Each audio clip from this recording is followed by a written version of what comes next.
Good day, everyone. I am Mark Luey Torda, And I'm Jan Oscar Toledo. and we are making a mini vlog about criminology.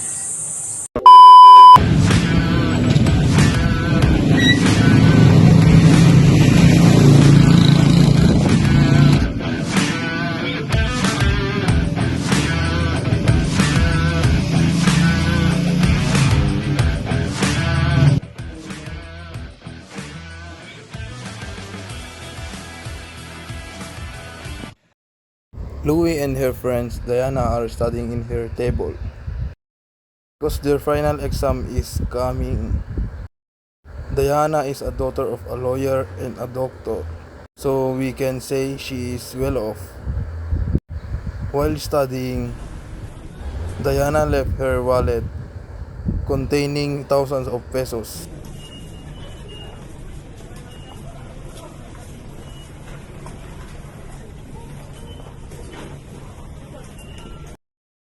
In the drawer of her desk to get food for her and Louie in the store.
But when she come back from the store,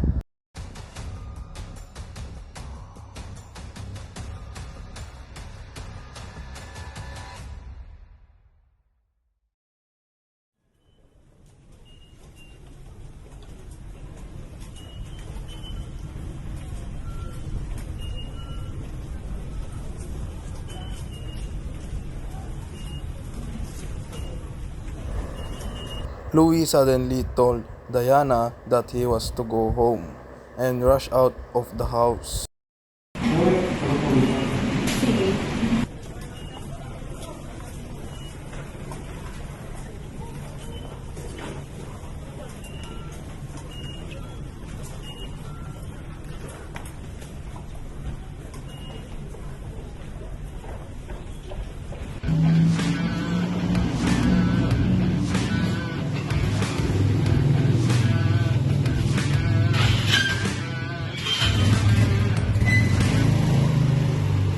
But when she went to the desk and checked the drawer where her wallet was, she cannot find it.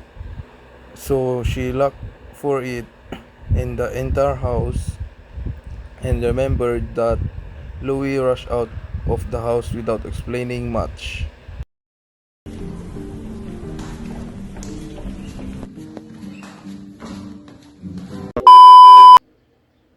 Louis is in court.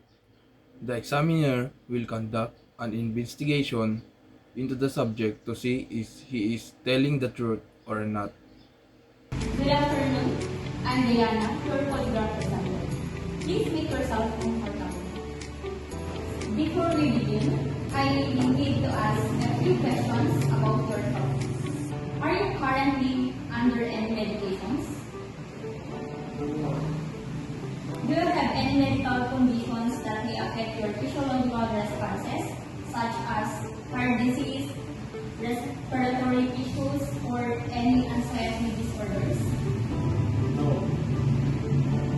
Have you consumed alcohol or any drugs in less than 4 hours?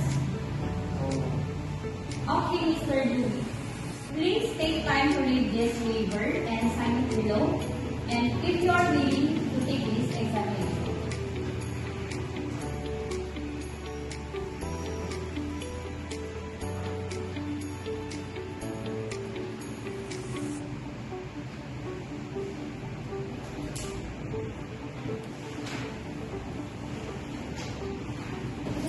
Mr. Ruby, I want to assure you that this process of professional failure and designed to help determine that my job is not to judge you, but accurately record and analyze physiological responses to a specific questions.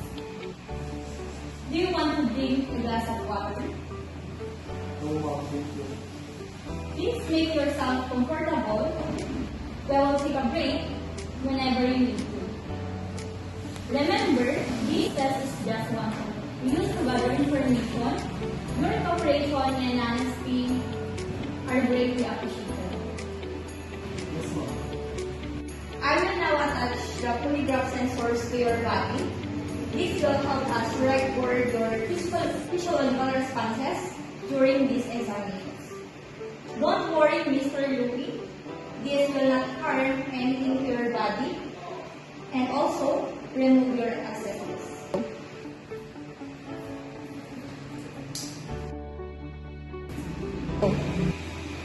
This is tomograph. I will attach this to your chest and abdomen to measure your breathing pattern.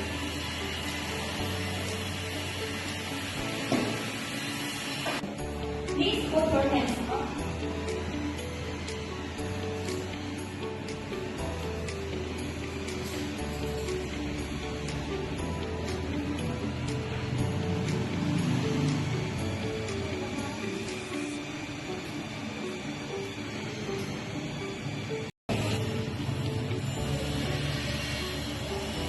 This is blood pressure cuff. I'm going to wrap this to your upper arm. This will measure your blood and heart rate.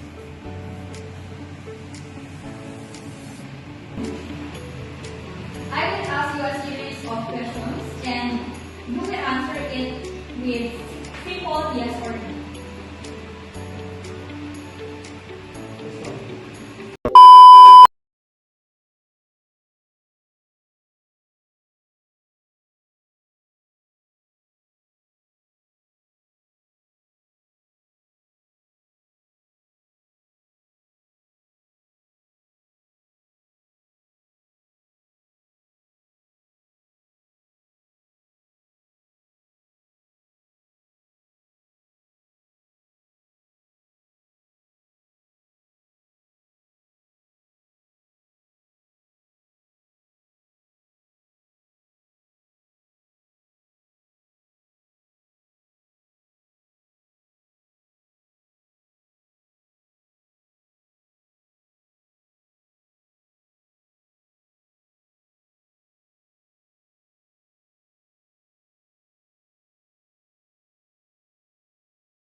And fingerprint analysis is a criminology method of identifying people through unique patterns on their fingertips. Investigators collect prints and crime scenes and compare them to police records. It's reliable and often used as strong evidence in court. And that's all, guys. This is where our mini vlog ends. I hope you enjoy watching. Thank you.